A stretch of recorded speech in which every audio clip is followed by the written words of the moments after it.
Brazil Norway round of 16 high voltage match, তার আগে press কনফারেন্সটাও ছিল জমজমাট। মাঠের লড়াইয়ে একে অপরের প্রতিদ্বন্দ্বী হলেও সংবাদ সম্মেলনে কিন্তু ভিন্ন রকম চিত্র।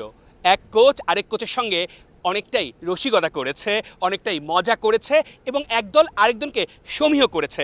সেই প্রেস কনফারেন্সে কিন্তু ছিলেন ঢাকা পোস্টের ক্রীড়া সাংবাদিক আরাফাত জুবায়ের। তার সাথে কথা বলবো প্রেস কনফারেন্সটা নিয়ে। আরাফাত জুবায়ের, প্রেস কনফারেন্সের পরিবেশটা আসলে কীরকম ছিল? আপনি খুব সুন্দর বর্ণনা দিয়েছেন যে আসলে মাঠে যতই লড়াই হোক, প্রেস কনফারেন্সটা কিন্তু আজকে খুব সৌহার্দ্যপূর্ণ হয়েছে। নরওয়ের হেড কোচ এসেছিলেন, তিনি কিন্তু বারবারই বলছিলেন যে আসলে ব্রাজিল ফেভারিট এবং ব্রাজিলের কোচ কার্লো আনচেলত্তি তিনি বিশ্বের অন্যতম সেরা কোচ হিসেবে আখ্যায়িত করেছেন। অবশ্যই ব্রাজিল ফেভারিট, বাট বাস্তবতা বলেছে যে ব্রাজিল যে আসলে ফেভারিট বা খুব বেশি বিগ ফেভারিট না। আগে ব্রাজিলের যেমন আপনার রোনালদো বা বড় প্লেয়ার ছিল, সেরকম প্লেয়ার নেই, বাট তারপরে ব্রাজিলের দলটা জেতার সামর্থ্য রাখে এবং আমরাও তাদেরকে হারানোর সামর্থ্য রাখি এবং গিভেন ডেতে যে ভালো খেলবে তারাই জিতবে। সে বলেছে অবশ্যই আনচেলত্তি বড় কোচ এবং আমরা আসলে এই স্টেজে এসেছি এবং ভালো করতে চাই।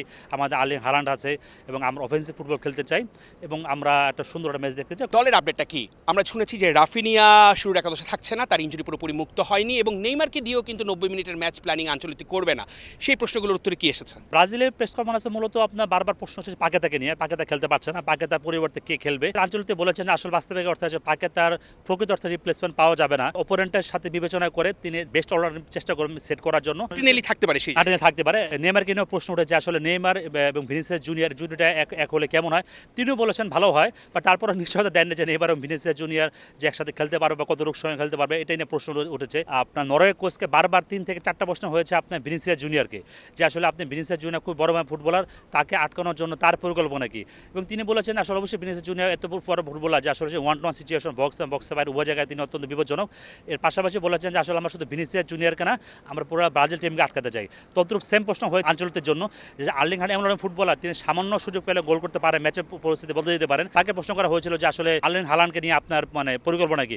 তিনি অলমোস্ট সেম উত্তরই বলেছেন যে আসলে আমরা শুধু আর্লিং হালান্ডকে আমরা নরওয়েকে আটকাতে চাই। আর্লিং হালান্ড অত্যন্ত বড় ফুটবলার, এটা আমরা সবাই জানি এবং তিনি অত্যন্ত সংক্ষিপ্ত জায়গার মধ্যে তিনি বড় কাজ করতে পারেন, তো সেই জন্য আমরা প্রস্তুত আছি। এবং বাংলাদেশের নামটা কিন্তু প্রেস কনফারেন্সে হুট করেই উঠে এসেছে এবং আপনিও একটা প্রশ্ন করেছেন, প্রেস কনফারেন্সগুলোতে বাংলাদেশ বিশ্বকাপে পার্টিসিপেট নিচ্ছে না, তবুও বাংলাদেশের আলোচনায় আছে, সেটা একটু জানতে চাই। আরাফাত, এটা আসলে অত্যন্ত গর্বের একটা বিষয়। ব্রাজিলের সাংবাদিক প্রশ্ন করলেন যে এই ম্যাচকে নিয়ে আসলে মানুষের অনেক উন্মাদনা, অনেক আবেগ, এই নিয়ে তোমাদের মন্তব্য কি?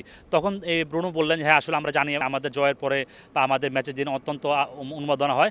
তারপরে তিনি স্বয়ং বললেন ব্রাজিলে যে উন্মাদনা হয় এবং শুধু আমরা দেখেছি বাংলাদেশও হয়। তিনি প্লেয়ার নিজে স্বয়ং বলেছেন, সাংবাদিকদের প্রশ্ন করেনি। আমি দুটো প্রশ্ন করেছি একসাথে। আমি বলেছিলাম যে আসলে আপনি অলরেডি বলেছেন বাংলাদেশে ব্রাজিল ফুটবল উন্মাদনা নিয়ে, মানুষ উন্মাদনা, আপনি যদি একটু বিস্তারিত বলতেন।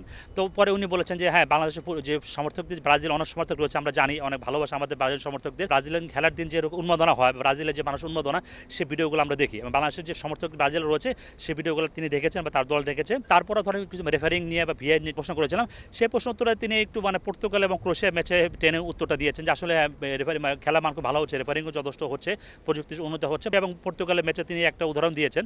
এটা দাঁড়াচ্ছে যে আসলে এবারে খেলার মধ্যে রেফারিংটা খুবই গুরুত্বপূর্ণ যাচ্ছে। সবকিছু মিলিয়ে বলা যায় যে জমজমাট একটা বিশ্বকাপ হচ্ছে এবং এই বিশ্বকাপে রাউন্ড অফ 16 মানে কিন্তু আরও বেশি জমজমাট।